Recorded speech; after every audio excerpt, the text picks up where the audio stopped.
artificielle surpasse l'intelligence humaine dans tous les domaines, et ce, quand même, à moyen terme, c'est-à-dire à environ 45 ans. Donc, est-ce que la promesse est réelle? Est-ce que nous devons craindre cette évolution ou au contraire nous en réjouir? Et bien, nous avons le plaisir pour en débattre d'accueillir donc Idriss Aberkan, donc qui est chercheur émérite, penseur, essayiste, entrepreneur et consultant international. Vous êtes également l'auteur de l'ouvrage Libérez votre cerveau, paru chez Robert Laffont en 2016 et que l'on trouve donc dans la librairie. Et Fabrizio De Vico Falani, que nous avons aussi le grand plaisir d'accueillir, chercheur au sein de l'équipe Aramis à l'Institut du cerveau et de la moelle épinière. Et pour animer ce débat, Christophe Nodibio, directeur adjoint de la rédaction du Point. Merci beaucoup Hélène. Alors bonjour et bienvenue à cette nouvelle rencontre autour du cerveau, intitulée, et rien qu'à le dire, on a la chair de poule car le signal danger s'allume, quand l'intelligence artificielle dépassera l'intelligence humaine. Alors il paraît en effet que demain, les machines deviendront bien plus intelligentes que nous, elles nous battent déjà aux échecs et aux jeux de Go. Du coup, certains s'inquiètent. Est-ce que bientôt, une armée de robots non seulement pourra, mais voudra même détruire l'espèce humaine, comme dans ce film, je sais qu'il est cher à Idriss Aberkan, donc on en parlera, Terminator. On se disait à l'époque que c'est de la science-fiction. Eh bien non, je vous donne juste quelques chiffres. Selon les récentes prévisions des experts en intelligence artificielle, on estime à 50% de chance, alors chance est un mot étrange, que l'intelligence artificielle surpasse l'intelligence humaine dans tous les domaines d'ici à 45 ans. Alors, est-ce que c'est une chance? Oui, si les machines sont en mesure de faire des tâches de façon plus efficace et à moindre coût que les humains. Et on estime ainsi qu'elles pourraient nous surpasser en matière de traduction de langue d'ici à 2024, donc avant 45 ans, dans la rédaction d'essais scolaires d'ici à 2026 et dans la conduite de camions d'ici à 2027. Alors, on se dit que quand on est traducteur ou conducteur de camion, il faut peut-être réfléchir et songer à changer de voie. Mais pour les autres, comment ça va se passer? Où en est-on? Alors, deux spécialistes mondiaux à mes côtés, Hélène l'a dit, Idriss Aberkan, l'auteur, on en parlera, de libérer votre cerveau, comme s'il fallait justement apprendre à lui donner plus d'efficacité. Il y a peut-être des moyens pour ça. Et puis Fabrizio De Vico Falani, chercheur INRIA à l'Institut du cerveau et de la moelle épinière. Et je voudrais qu'on commence avec vous, Fabrizio, parce que vous venez de conduire une étude qui, pour essayer de diagnostiquer la maladie d'Alzheimer, une méthode basée sur des algorithmes qui doivent nous permettre de mieux comprendre l'organisation du cerveau. Et c'est vrai, et c'est la question que je voudrais vous poser, quand on pense à cerveau humain et intelligence artificielle, on se dit, bah oui, le cerveau humain, il peut lui arriver des maladies, il peut avoir des accidents, des AVC, il peut entrer en dégénérescence avec certaines autres maladies, et on se dit, est-ce que finalement, c'est cette fatalité de la vulnérabilité du cerveau humain qui rendra de façon inéluctable possible la victoire de l'intelligence artificielle?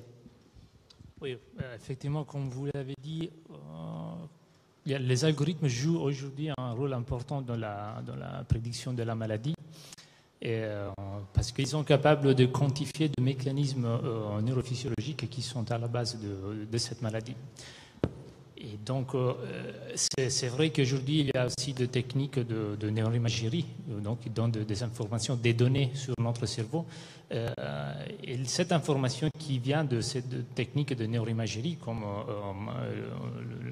l'IRM ou l'électroencéphalographie, par exemple, nous donne une série de données très importantes, sont très complexes. Donc, l'informatique nous aide un peu à quantifier, à extraire l'information pertinente à partir de cette large masse de données.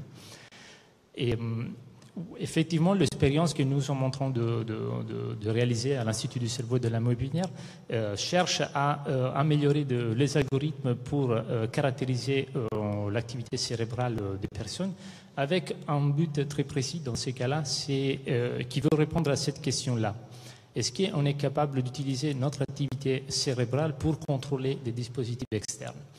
Donc c'est un défi très important. Dispositifs externes, c'est-à-dire concrètement, quel champ de choses? Par exemple des prothèses ou est-ce qu'on est capable de contrôler un curseur sur un écran simplement en changeant l'activité, en modulant l'activité de notre cerveau.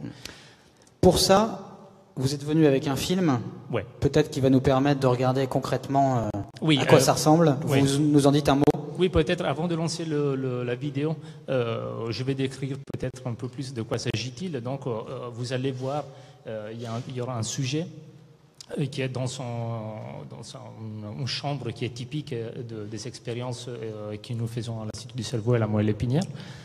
Et donc, ce sujet simplement doit imaginer de faire des tâches et avec ça, il arrive à changer son activité cérébrale. Okay. Et sans bouger les muscles, vous allez voir qu'il est capable de contrôler la trajectoire d'un curseur pour atteindre des cibles précises dans l'écran qui est lui proposé devant. Donc ça, on appelle ça des interfaces cerveau-machine. Nous travaillons sur les algorithmes qui permettent de déchiffrer cette activité. Donc si la régie peut mettre la vidéo comme ça, voilà. Donc je ne vois pas la vidéo, mais normalement vous pouvez voir. Ça marche. Voilà, il y a le sujet qui, elle est dans son chambre avec une magnétocélographie, donc ce sont des capteurs qui sont posés sur sa tête.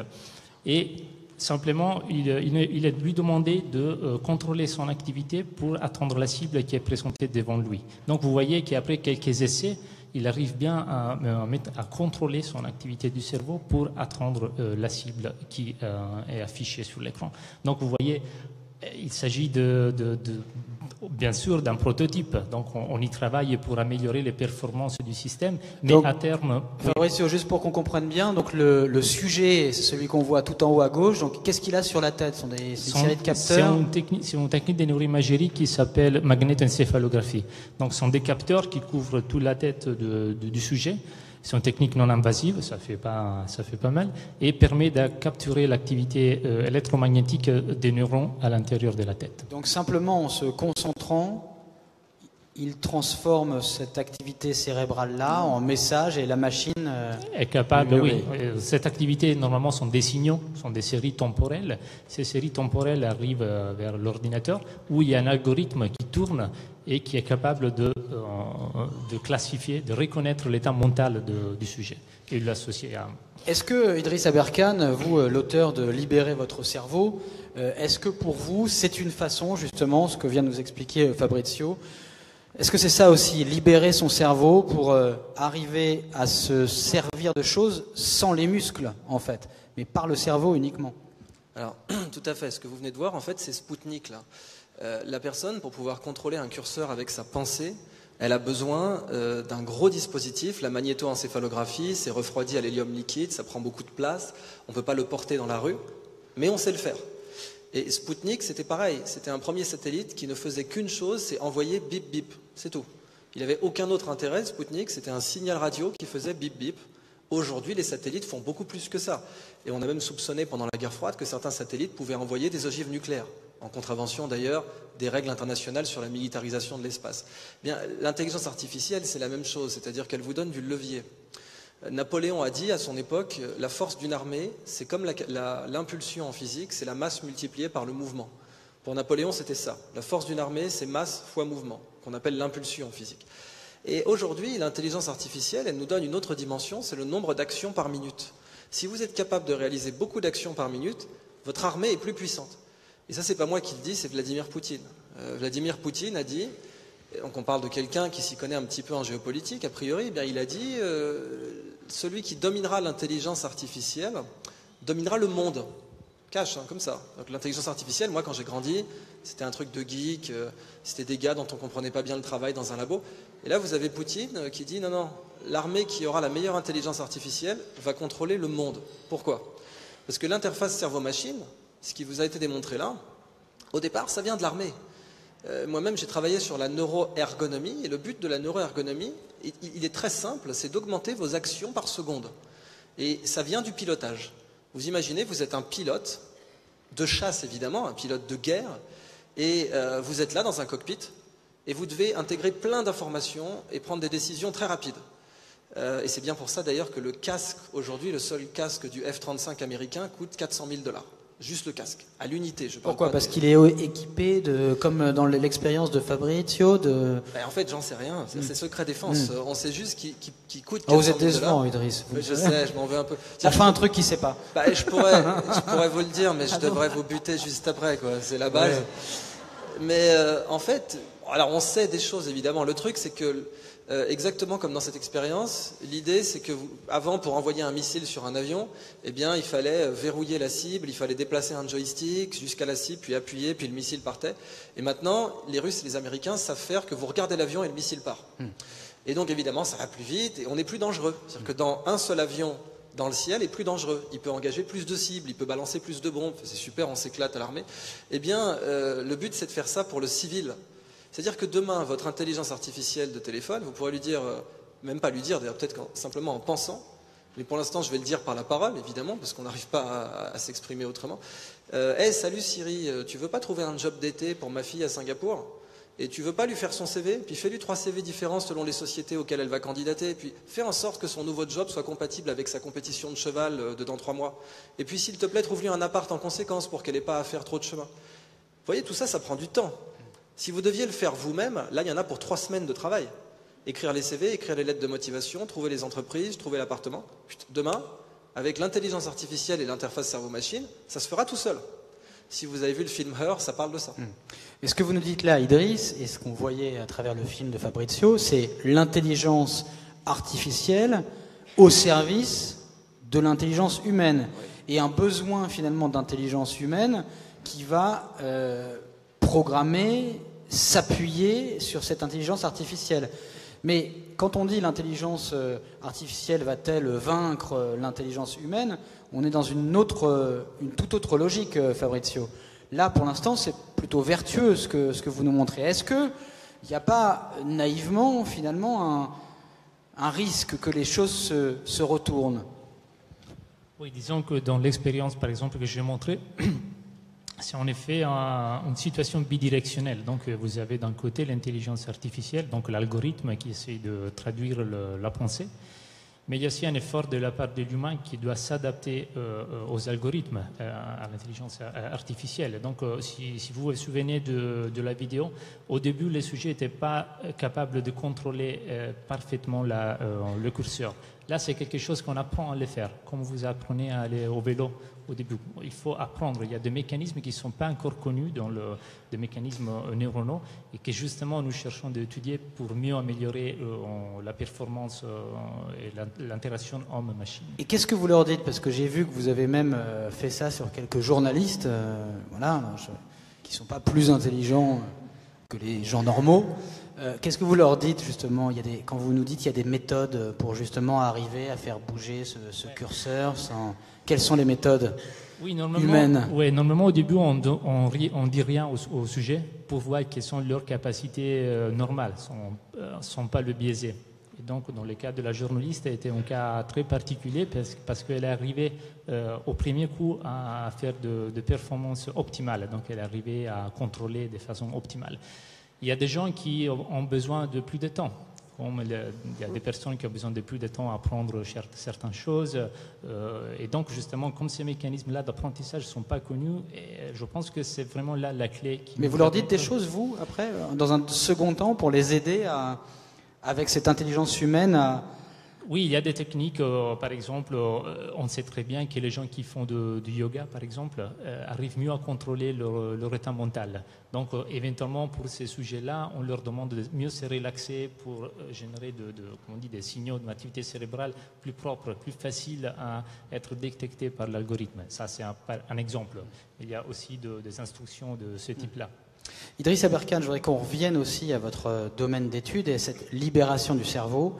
Je me souviens qu'à l'époque, et je vais même vous citer, vous étiez extraordinairement critique vis-à-vis de l'éducation nationale, comme si justement cette libération du cerveau, cette libération de l'intelligence humaine, finalement cérébrale, n'était pas permise par l'éducation nationale. Je vous cite.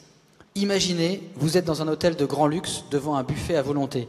Le buffet de votre vie, viande grillée, menu végétarien, salade bar, caviar, huîtres et crustacés, sushi, pastrami. Je fais pas tout, ça allait jusqu'au massage des pieds.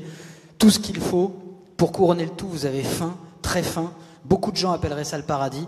Maintenant, imaginez que le maître d'hôtel surgisse en hurlant « Tu dois absolument tout manger et tu as 1 heure ». Là, c'est plus le paradis, c'est l'enfer. Vous disiez que cette situation infernale, ça s'appelait l'éducation nationale. Vous savez qu'on appelle notre système digestif le deuxième cerveau. Et on l'appelle scientifiquement le deuxième cerveau parce que c'est la partie du corps qui possède le plus de neurones après le premier cerveau, à savoir le système nerveux central, le cerveau et la moelle épinière. Et la façon normale d'absorber du contenu pour le deuxième cerveau, c'est le plaisir. Personne va dire « Oh non, non, manger encore, quelle corvée !» Non, manger, c'est pas une corvée. Manger de la connaissance, c'est pas une corvée non plus. Les enfants naissent naturellement curieux. Ils demandent pourquoi le ciel est bleu, pourquoi les arbres sont verts. Simplement, à un certain moment, et les hypnothérapeutes de ce matin en ont parlé, on se met à associer des choses négatives, des enjeux, des souvenirs négatifs, des émotions périlleuse à la connaissance, et petit à petit on s'en dégoûte. Mais ce sur quoi j'aimerais revenir, c'est l'excellente citation de Fabrizio qui a parlé du yoga. Ça c'est très intéressant, parce que la façon dont en fait l'intelligence artificielle nous entraîne. Selon les bouddhistes, alors ça c'est purement de la spiritualité, on va même dire de la mythologie. Je ne rentre pas dans le débat de est-ce que ça va se passer comme ça ou pas. Mais les bouddhistes sont convaincus que quand on meurt, on arrive dans un monde que certains appelleraient le paradis ou l'enfer ou ce que vous voulez, où chacune de nos pensées se réalise. C'est-à-dire que là, il n'y a plus de délai, comme dans la vie actuelle, où quand on veut réaliser une de nos intentions, il faut du temps, des efforts. Là, on entre dans un monde où vous pensez à un truc et tac, il se réalise. Alors pour les grands fans de Jodorowsky, il parle un peu de ça dans ses bandes dessinées, d'un monde où on a une manne et dès qu'on a une pensée, boum, elle se réalise. Et là, évidemment, vous vous dites que si vous entrez dans un tel monde, vous avez intérêt à avoir des pensées précises. C'est le casque dont vous parliez. C'est le casque dont on parlait, ouais. C'est-à-dire qu'il nous entraîne à avoir des pensées pointues. En neurosciences, aujourd'hui, on commence de plus en plus à comparer notre pensée à notre main. C'est-à-dire que notre main, elle peut adopter plusieurs formes selon l'action qu'elle va produire. Si vous faites du piano, il faut cette forme-là. Si vous faites du karaté, il faut cette forme-là. Et cette forme, elle est précise. Et nous voyons, parce que nous voyons notre main, nous voyons que la forme est bonne. En neurosciences, on a découvert que la forme de notre pensée serait en 7 dimensions. Ce sont les derniers travaux sur ce que peut être la forme de la conscience du cerveau. Ça ne serait pas en 3 dimensions comme ma main, enfin en 4, parce que c'est 3 dimensions d'espace plus 1 de temps. Eh bien, pour le cerveau, ça serait 7, d'après les dernières recherches. Mais ce qui est sûr, c'est que quand nous émettons une pensée, plus elle est précise, plus elle est affûtée, plus elle est efficace. Et les intelligences artificielles de l'interface cerveau-machine, c'est précisément à ça qu'elles nous entraînent, c'est-à-dire à la capacité à former une pensée extrêmement précise, de plus en plus pointue. Et ça peut nous libérer d'un point de vue cérébral, ça peut nous amener à rentrer dans des niveaux intellectuels plus pointus, plus précis qu'avant. Et pour rejoindre ce qu'on disait sur l'éducation, vous pensez que l'éducation nationale devrait aussi avoir un rôle à jouer dans cette libération du cerveau, cette libération de l'interface, enfin cette façon de mieux utiliser cette interface cerveau-machine finalement, et on ne le fait pas assez. Alors moi j'aime bien ce qu'a dit Edgar Morin, donc là c'est lui que je cite parce que le débat sur l'éducnat dans cette table ronde, on n'aura évidemment pas le temps de le couvrir et je veux surtout pas caricaturer mon propos parce que si j'ai fait un bouquin de 500 pages, les gens le liront après. C'est précisément pour essayer d'être subtil en fait, mais c'est vrai qu'Edgar Morin il a dit, la première chose que l'école m'a apprise, c'est un type intelligent Edgar Morin, la première chose que l'école m'a apprise c'est la résignation à l'emmerdement. Violent quand même, c'est-à-dire s'emmerder c'est normal. Alors que non, la connaissance, notre cerveau a un appétit naturel pour elle et l'apprentissage peut ne jamais être emmerdant dans les bonnes conditions. D'ailleurs, il est plus efficace quand il ne l'est pas. Donc c'est effectivement ça que... Mais si on affûte un peu le domaine et qu'on revient à l'intelligence artificielle, l'apprentissage en jouant de l'interface cerveau-machine doit nous permettre justement de ne plus nous emmerder et d'améliorer finalement le cerveau humain, Fabrizio ? Oui, c'est l'objectif final. Après, si vous me demandez est-ce qu'on est à ce point-là aujourd'hui, bien évidemment, la réponse n'est pas encore. Donc, toutes les expériences par exemple, que je vais vous montrer. D'ailleurs, demain, il y aura un atelier à 10h pour ceux qui sont intéressés à voir comment ça marche en pratique. Vous êtes invités. Et demain, vous allez donc poser des électrodes à oui, quelqu'un. il y aura une personne il y a un ingénieur aussi ici qui va m'aider. Et il y aura une personne qui va faire exactement la même expérience que je vais vous montrer. Et, sur la question de l'amélioration, est-ce que le cerveau humain, grâce aux algorithmes, finalement, progresse lui-même ou est-ce qu'il régresse? Parce que c'est vrai que le lieu commun veut qu'on se dit, bah oui, si j'ai juste à penser... et que la machine fait ce que je lui demande de faire, finalement, ça me dédouane totalement de pas mal de choses, au fond. Oui, non, c'est comme je l'ai dit avant, c'est bidirectionnel. Donc, dès que vous interagissez avec quelque chose qui est externe de vous, et donc vous avez changé la façon avec laquelle vous pensez. Le cerveau est un organe plastique dans le sens où il peut se reconfigurer rapidement. Et donc, bien sûr, ça fait partie de ce qui a été proposé dans les dernières 20 années, ce qui est connu comme neurofeedback. On peut utiliser sa propre activité cérébrale, par exemple, pour apprendre à se détendre. Et ça, par exemple, il y a des applications qui sont très connues. Il y a des startups maintenant qui commencent en France à proposer des casques qui enregistrent l'activité cérébrale et la projettent sous forme de sons au même sujet, dont le but a été d'apprendre à ces sujets-là à se relaxer. Donc, par exemple, ce sont des applications pour des gens qui sont beaucoup stressés dans leur vie quotidienne à cause de leur travail, par exemple. Mais alors, justement, pourquoi on a parfois cette idée, peut-être un peu complotiste, quand on imagine Facebook, certains des GAFA, en disant, au fond, les systèmes d'intelligence artificielle qu'ils ont mis au point, avec leurs algorithmes qui finissent par brasser tellement de données, ce qu'un cerveau humain n'aurait pas, comme vous disiez, Idriss Aberkane, prévoir le stage à Singapour, plus mettre le facteur cours de chevaux, compétition, plus l'appartement. Ça, les machines arrivent à le faire. On se dit aujourd'hui, ces algorithmes, au fond, nous connaissent mieux que nous, et ça fait peur à plein de gens. C'est le problème des data. Quand on vous écoute, on a l'impression, au contraire, que tout va bien et que c'est mieux pour l'homme, que les algorithmes, finalement, font progresser son cerveau. Alors, qu'est-ce que vous en pensez, Idriss Aberkane ? Le danger, finalement, c'est de la paranoïa ? Alors, je vais d'abord parler des choses positives. Ce qui ressort des travaux de Fabrizio et d'autres travaux, c'est que finalement, chaque comportement que l'humain peut produire, c'est un peu comme un bloc d'argile. Apprendre à jouer au piano, si vous voulez, vous ne savez pas du tout jouer au piano, imaginez, vous partez d'un bloc d'argile qui a une forme toute carrée. Et puis ensuite, à mesure que vous apprenez, ce bloc d'argile prend une forme de plus en plus précise. Et quand vous devenez un prodige du piano, la résolution, je parle de résolution en termes vraiment d'image, c'est-à-dire le niveau de pixels, le niveau de détail de ce bloc d'argile, il a une forme ultra précise. Un comportement humain, c'est ça.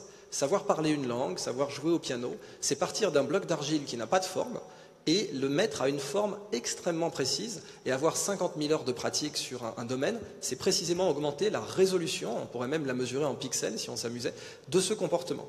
Et cette résolution, le jeu est très pratique pour ça, parce que l'avantage d'un jeu, si vous voulez donner un bloc d'argile, lui donner une forme précise, il va falloir mettre plein de coups, plein de petits coups de doigts, plein de petites modifications sur ce bloc d'argile. Et plus vous avez mis de modifications, plus le bloc d'argile va prendre la bonne forme.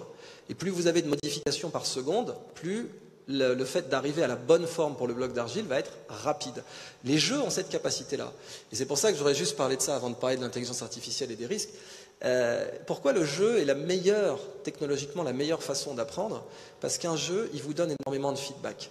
Vous prenez une copie d'examen à l'université, à l'école. Vous faites un examen, vous avez 20 questions. Question numéro 1, vous mettez la réponse, aucun feedback. Question numéro 2, vous mettez la réponse, aucun feedback. Question numéro 3, 4, 5, jusqu'à 20, aucun feedback. Ensuite, vous donnez votre copie. 2 semaines plus tard, hors contexte, vous savez même plus ce que vous avez écrit, eh bien, il y a quelqu'un qui vous donne un feedback. Ça vous fait un feedback en 2 semaines. Un jeu vidéo, il vous met 2 feedbacks par seconde.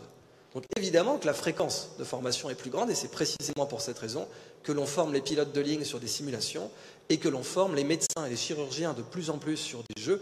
D'ailleurs, on a découvert que les médecins qui jouent, les chirurgiens qui jouent à des jeux vidéo, type Call of Duty, eh bien, sont plus performants sur la chirurgie laparoscopique. C'était à peu près entre 20 et 30% plus performants sur cette chirurgie, au point que l'étude conclut, si vous devez, vous, en tant que patient, passer une chirurgie laparoscopique, demandez à votre médecin s'il joue aux jeux vidéo. Donc l'intelligence artificielle, le bon côté c'est ça, c'est qu'elle peut vous entraîner. Elle peut être votre coach qui va vous donner un certain nombre de feedbacks par seconde, ça c'est très bien. Le revers de la médaille, c'est qu'elle sait tout de vous. Elle connaît votre style, elle sait ce que vous avez mangé à midi, elle sait ce que vous aimez. Facebook aujourd'hui est capable de prédire avec très peu de likes, je ne sais plus exactement quel nombre de likes, mais je suis certain que c'est moins de 100. C'est-à-dire vous êtes quelqu'un sur Facebook, vous mettez 100 likes dans la journée, Facebook peut dire votre orientation sexuelle, si vous avez des frères et sœurs, si vos parents sont divorcés, avec un intervalle de confiance à 95%. Et Facebook est tout aussi capable de manipuler les émotions des gens. Il y a eu une expérience il y a 4 ans qui a fait beaucoup de bruit et qui a été très controversée. Facebook, sans prévenir les gens, a changé le type d'informations qu'ils recevaient sur leur wall, c'est-à-dire c'était des informations plutôt négatives, et ils ont observé si les gens ensuite allaient poster des choses négatives par ailleurs. pas sur les infos qu'ils ont reçues. C'est-à-dire, est-ce que dans leur état mental, les gens étaient négatifs? Et est-ce que ça se propageait? On a appelé ça la contagion émotionnelle. Et l'expérience a été faite sur 500 millions de personnes, hein, plus gros volume de personnes étudiées de l'histoire connue scientifique, eh bien, a démontré que la contagion émotionnelle était possible, donc que la manipulation était possible. Ça, c'est le revers de la médaille. Quand vous avez un coach qui est très proche, ce coach, il peut vous entraîner beaucoup mieux, mais s'il vous trahit, ça va être beaucoup plus douloureux. En fait, on revient à la tragédie, là. Tragédie classique. Le conseiller qui en même temps peut vous permettre de conquérir d'autres territoires, mais aussi de vous planter totalement.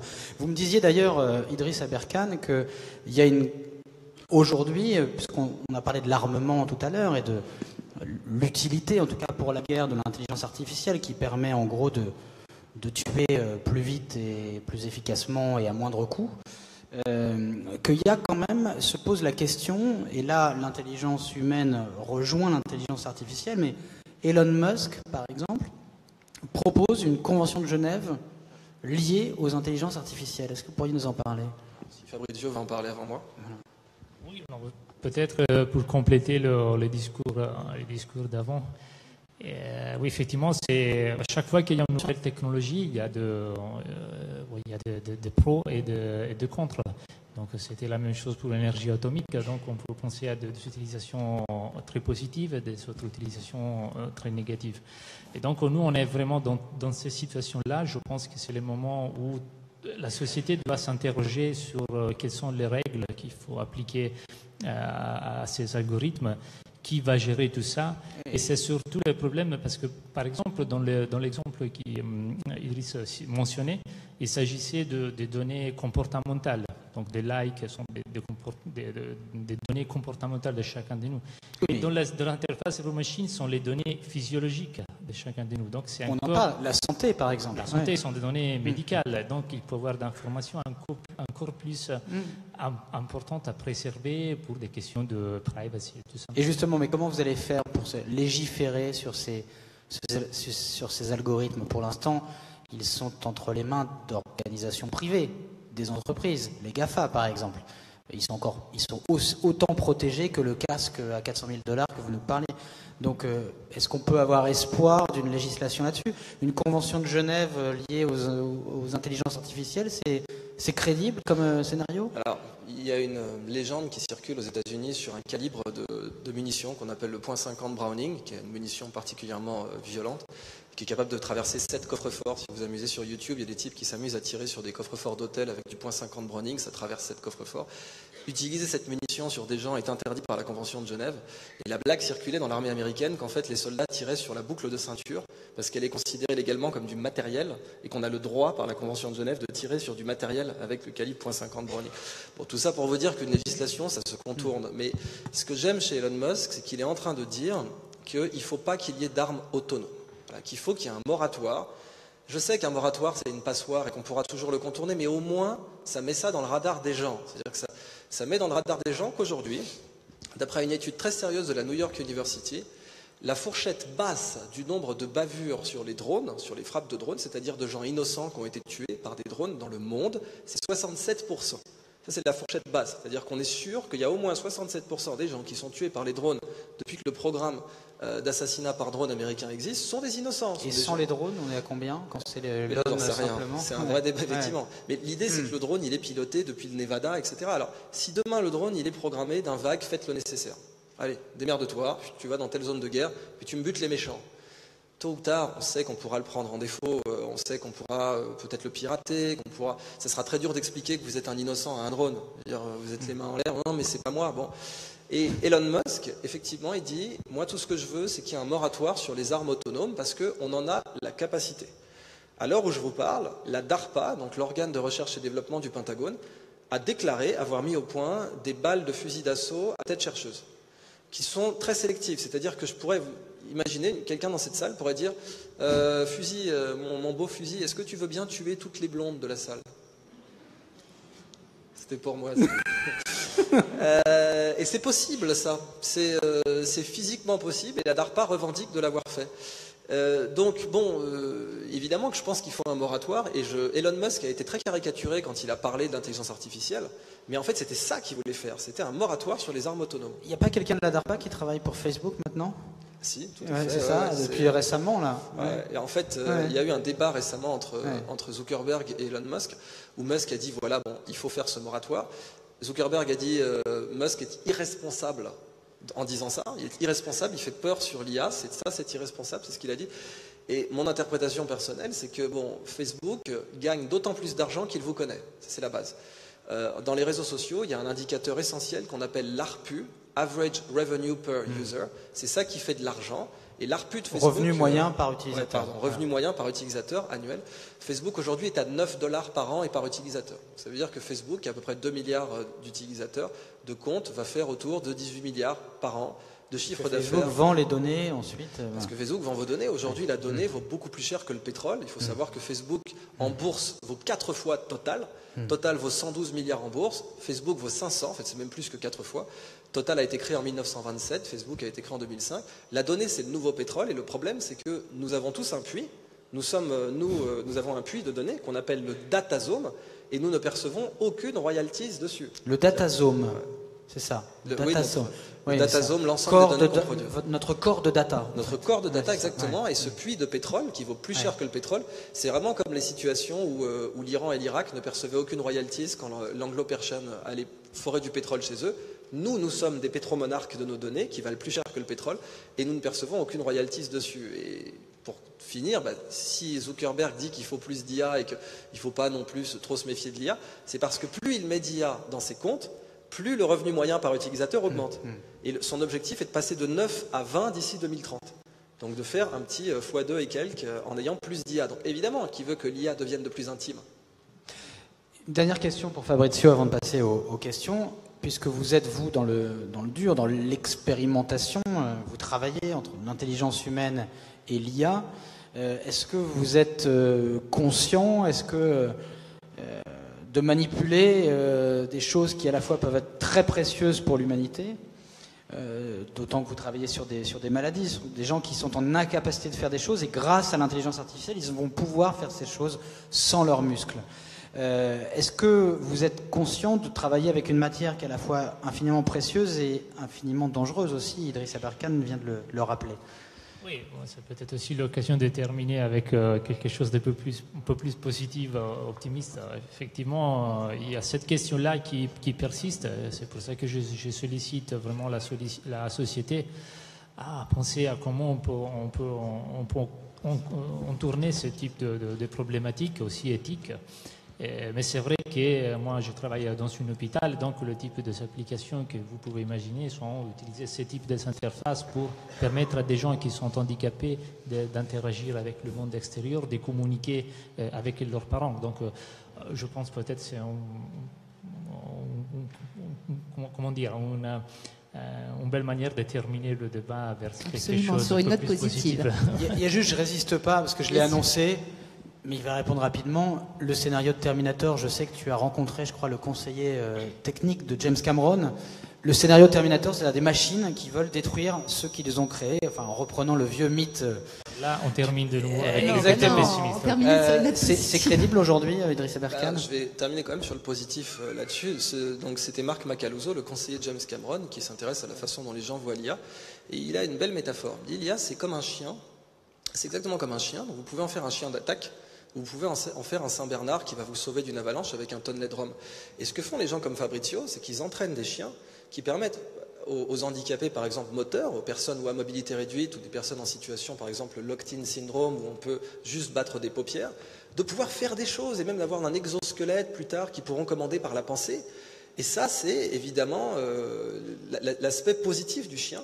Il faut le développer, c'est-à-dire que vous êtes handicapé moteur, vous êtes content d'avoir un golden retriever qui peut changer les chaînes pour vous, tirer une poignée, etc.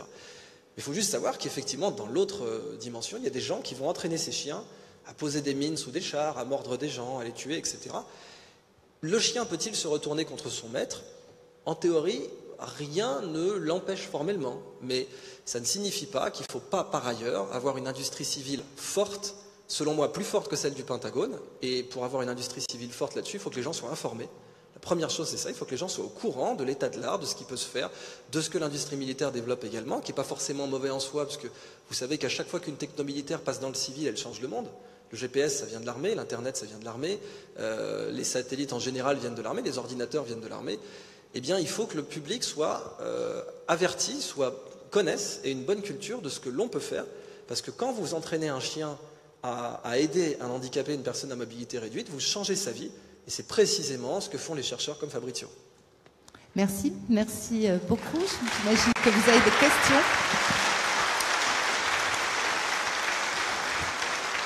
Oui, monsieur ? Est-ce qu'il vous semble possible de manipuler, par exemple, une nation lors des élections de la part de gens qui possèdent les moyens d'information comme la télé ou la presse pour influencer les résultats d'une élection, en utilisant évidemment l'intelligence artificielle? Fabrizio. Oui, alors je peux donner une réponse parce que ce qui me concerne. Donc, par exemple, il y a des approches de recherche qui sont connues avec le terme de neuropolitique. Donc, ce qu'on fait, c'est on présente les visages de différents candidats qui sont présentés aux élections et on enregistre la réponse cérébrale, électrique, quand on regarde les différents visages. Ça aide, par exemple, les politiciens à présenter des candidats à un certain type de visage qui donnent des réponses intrinsèques de nous. Ça, c'est déjà possible. C'est déjà la neuropolitique. Oui, il existe déjà. Et alors, je ne connais pas les données, mais je suis presque sûr qu'il y a déjà certains mouvements politiques qui utilisent ça pour améliorer les candidats qu'il faut présenter. Ouais. Une autre dimension de la neuropolitique, on a démontré qu'une personne mignonne, alors mignon en neurosciences c'est très précis, mignon ça signifie occupe-toi de moi, prends soin de moi, je ne suis pas dangereux. Et d'un point de vue morphologique, mignon c'est souvent quand on a par exemple le lobe frontal un peu plus développé, un bébé, vous voyez, ça a une tête très grande. Les personnes mignonnes, on leur fait plus souvent confiance. Ça a été peut-être pour ça que des gens votent Besancenot après, je sais pas. Mais en fait, ça dit oui, on a vu le résultat après avec un autre candidat. La manipulation, tout à fait, la manipulation émotionnelle. Alors que les idées n'avaient pas changé. Je vous donne la responsabilité de cette phrase. Mais la possibilité de manipuler sur les réseaux, elle est totale, elle a été démontrée. On ne sait pas qu'on sait bien la maîtriser. C'est-à-dire ça peut nous échapper, mais on peut manipuler les émotions des gens et faire en sorte qu'ils soient plus négatifs. Et on peut manipuler une élection, oui, tout à fait. Bien. Alors, monsieur, pardon. De cette conférence était quand l'intelligence artificielle dépassera l'intelligence humaine. Tous les outils que vous avez décrits, y compris le casque, ont été créés par l'homme. Et je me demande dans quelle mesure il n'y a pas une dérive dans le vocabulaire. Je n'ai pas entendu de définition de ce qu'on entend par intelligence artificielle.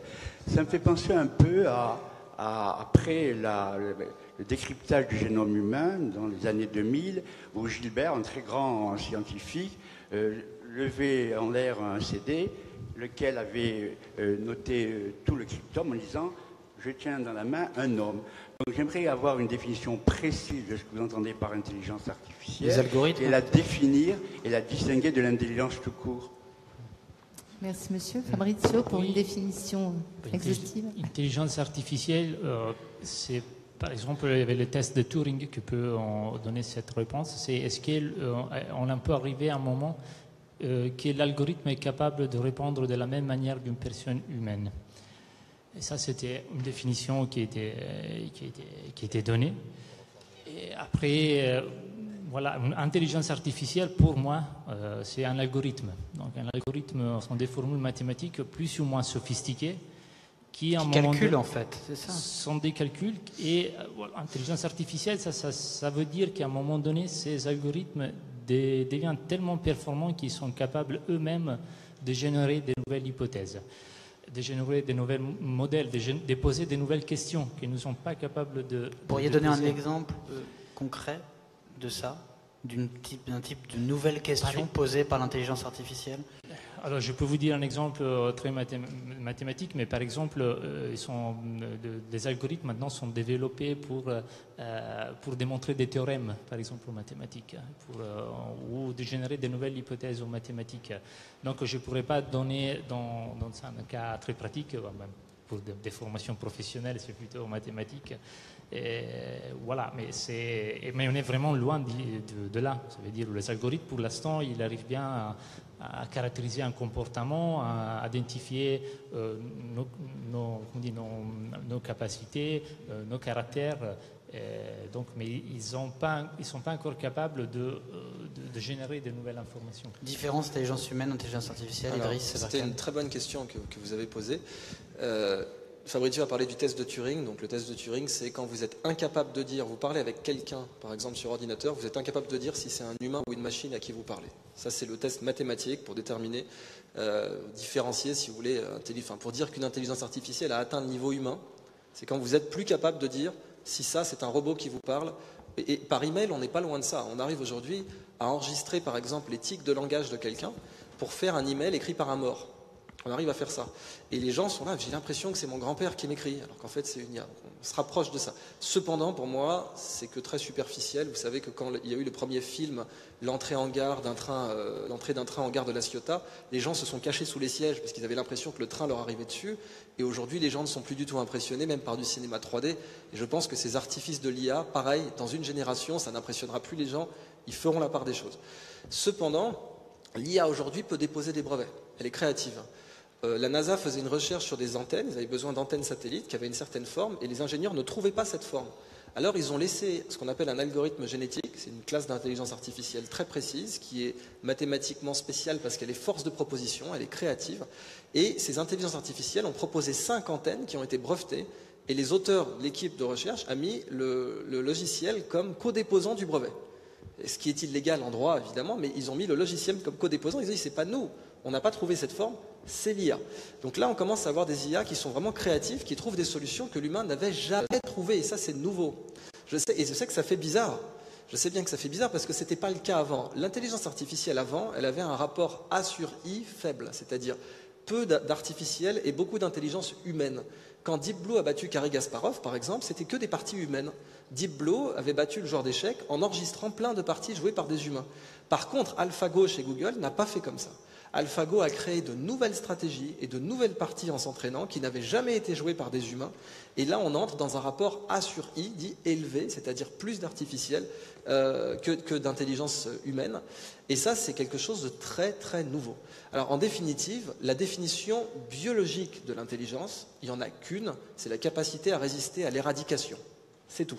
La capacité à résister à l'éradication pure et simple, c'est la mesure biologique de l'intelligence. Et là, l'IA humaine, elle est merdique. Aucune IA humaine ne peut résister 5 jours dans la forêt. Vous mettez des robots programmés par des humains, il n'y en a aucun qui tient ne serait-ce que quelques heures dans la forêt.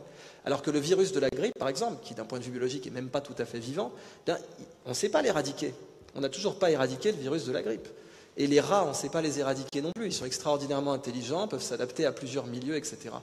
L'intelligence artificielle aujourd'hui, ça c'est pour être positif vis-à-vis du scénario Terminator, malgré tout ce qu'elle sait faire, sa capacité à résister à l'éradication est nulle, et même les vieux virus des années 80-90, ils ne sont plus là aujourd'hui. Ils n'ont pas évolué pour contaminer nos ordinateurs aujourd'hui, alors que le virus de la grippe a évolué pour continuer à nous contaminer génération après génération. Ça, c'est le côté positif. Donc le biologique est encore supérieur. Pour l'instant.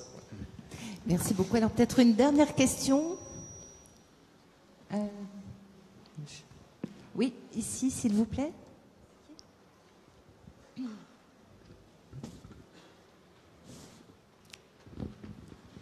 Et c'est à partir de quel moment que ça pourrait devenir, qu'une IA pourrait devenir techniquement supérieure? À partir du moment où elle sera physiquement capable de se reproduire elle-même et de résister. Le côté physique, pour moi, n'est pas si essentiel, puisqu'on peut avoir un virus informatique qui se reproduit déjà. Alors, il y a une dimension physique, parce qu'il faut qu'il soit marqué quelque part sur une mémoire, sur un ordinateur, c'est vrai. Mais on peut avoir quelque chose qui peut être très invasif et très dangereux, sans avoir un vrai robot qui se reproduit avec une imprimante 3D, etc. Et moi, alors c'est pas de la science, ce que je vous raconte, c'est une opinion personnelle, c'est pas du tout. Mon opinion, c'est que le risque vient plutôt de là. d'avoir un virus qui va commencer à rentrer dans les bases de données, à se reproduire, etc. Il y a ce qu'on appelle les mèmes. Bon, un mème, c'est pas un vrai virus, c'est un truc qui se diffuse dans le cerveau des gens. C'est une idée que les gens reprennent très souvent. Mais quelque chose qui est cette puissance-là sur l'informatique, sur Internet, pour moi, le danger, il viendrait plutôt de là. Qu'on ait un virus de la grippe qui, cette fois, resterait sur les bases de données pour plusieurs générations et qu'on n'arriverait pas à enlever et qui resterait dans les réseaux et qui nous causerait des problèmes. C'est quoi? C'est une ligne de code, en fait, c'est ça? Oui, c'est ça. ça. Ouais. Exactement, Ouais. cette idée. Pour moi, le danger vient plus de là. Ouais. Bien, merci beaucoup. Mais écoutez, on arrive au terme de cette conférence, donc on peut vous remercier, vous applaudir très fort tous les deux. Merci Christophe Onodibio.